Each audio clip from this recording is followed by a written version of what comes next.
sewage treatment plants. It is appalling. And if you want to know what the people of Palestine, you say that you're speaking on behalf of the people of Palestine. If you want to know what the people of Palestine want, ask the Palestinian farmers.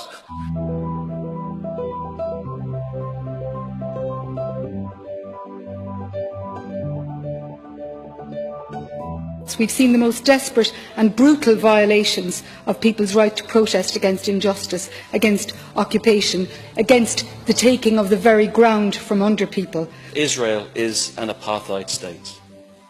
Any of us who have been there know that. Once you know that, it changes you.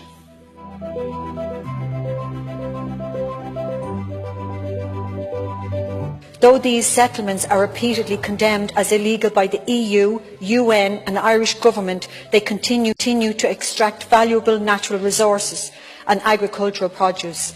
These goods are then exported and sold on shelves around the world, including in Ireland, to pay for occupation. There is a clear hypocrisy here. How can we condemn the settlements as illegal, as theft of land and resources, but then happily buy the proceeds of this crime? We must be clear on this. Israeli settlements in the West Bank are war crimes.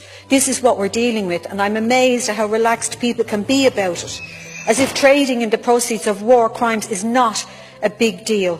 I witnessed with my own eyes the crushing indignity of a Palestinian community cut off from their water supply so that it could be diverted instead to support an Israeli chicken farm. That is horrendous, and the injustice of it will stay with me forever. That commercial settlement built on stolen land beyond international recognised borders is a war crime, and I know I'm repeating myself today. Asking my colleagues across the House today, is the moral response to simply condemn this as illegal, but then ask how much for the eggs? Is there not a deep hypocrisy in that position? For a country that prides itself on upholding humanitarian principles and international law, this is unacceptable, and I believe it's time we stood clearly against this injustice.